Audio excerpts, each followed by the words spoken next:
Welcome back. This is episode number 3. Depressing, ranty, same shit to talk about. This is Cozumel.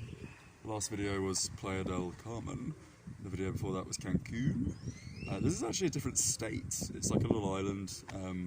You'd expect it to be kind of adjoined to the governance of the mainland, if you like, or whatever the closest mainland state is. But it's its own little island, and it's probably one of the most fascist places I've been. I genuinely mean that as well. Like, aside from like all the sketchy war zones and that I've stepped foot in, I would say that this is a problem to be had. We just tried to take a taxi ride out of. So you see this area here on the camera. Don't worry about him. He's just begging. He's still bit. Yeah, so basically this area here, I don't know, it's maybe a kilometre to the nearest, so to where all the main hotels and resorts are, it's about a kilometre away, and they've simply just put security barriers all around it. So you can't leave this area and enter their space, because their space is where the golf resort is and all the big 5-star hotels are.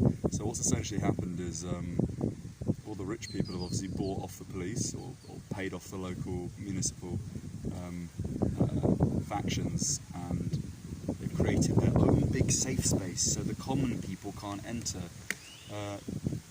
That road's only open until 2 PM every day, and it's literally just there. Like, you can see the hotels. It's like a city divide. It's exactly like what you'd have in a ghetto in World War II, where it's the German people and the Jewish people.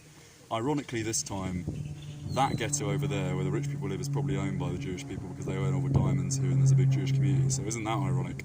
But this COVID thing is hilarious here, because I think in other countries, I mean, the agenda's the same no matter where you go. You know, it's a banking globalist agenda, right? But here they haven't done a particularly good job at hiding it. It's as if they don't care. You know, they're not trying to pretend that it's to keep people's health at bay. They literally prance around like you'd expect in Sierra Leone in the 1970s, with fucking 4x4s with heavy-duty anti-aircraft guns on the back, you know. It's really like that as well. Like, the first impression you get when you arrive was a church. Probably can't go in there. Little church bell. What time is it? 2:30. I forgot what I was saying. Yes, they're not even trying to hide it. Your first impression when you come off the ferry here, there's guys in fucking camo. Why are you in camo? You know, you're not in a jungle, you're not fighting some conflict. They're all in camo with the big rusty machine guns that they probably don't even know how to use. It's really serious. You guys can't see it there in your little, you know, apartments in New York or London or, you know, wherever you are in the world, thinking, oh, you know, my local representative that I elected is doing a really good job. He puts his tie on every morning, and he's really, you know, he's doing such a dangerous thing, you know, helping the people, going out there to the office where he's smoking a big fat cigar and shagging a 15-year-old and calling himself your rep. That's why he's there. You people don't understand that this is all nonsense, and until you get out of your house and actually see the world for what it is, not for how it's portrayed through the media, you will never see reality. And if you don't see reality, you have no liberty. And if you don't have any liberty, you're a slave. And that's why I call you all slaves to your faces. If you're offended by me calling you a slave, you are a slave. If you're laughing right now, you probably agree with what I'm saying, and we know each other. But, you know, this is not right. Why do you need to have it? The curfew was reduced in the main city centre. Yesterday it was 7 PM, apparently, or so we're told. They received confirmation today, the locals, that the curfew is now 5 PM. So they're limiting people's time. You can't walk around, you'll get arrested, all this kind of stuff. This is fascism. This is real fascism. And, you know, this is a real thing, fascism. You know, it has existed since the dawn of time. Every single country in the world, at some point in its history, has had some kind of totalitarian regime. And we're always taught about it in our textbooks at school as if it's some kind of dystopian world that's fictional. No, it's not. It's a representation of being a human. You know, the mass people, the mass proletariat, as the socialists or the communists used to call it, you know, they're susceptible to being indoctrinated, because if they're not educated, they just take for granted what they're told, because they don't have the mental capacity to question this. It's really fucked up, guys.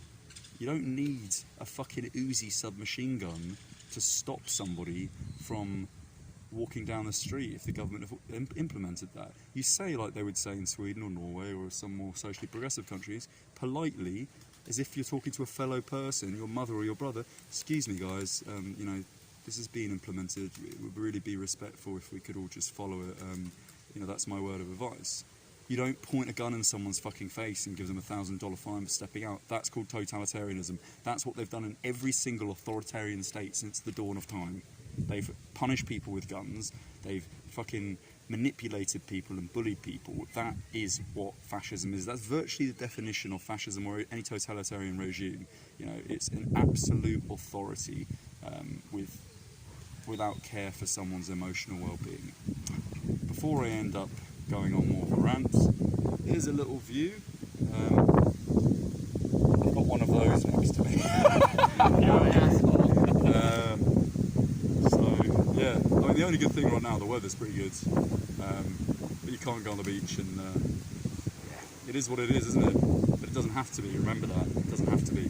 You just need to stand up, because I'm standing up, I'm here, he's here. There's a handful of people that have the bottle to actually challenge the system and not wear stupid face masks. And these are the people that gave you your liberty in the first place. This is the irony. It's people like us that actually have the bollocks to do something. That's the reason why generations of your family and we right now can be here. Because we're taking a stand. By sitting in your house, you are what creates that authoritarian regime for your future generations. Have a little think about it. Good night.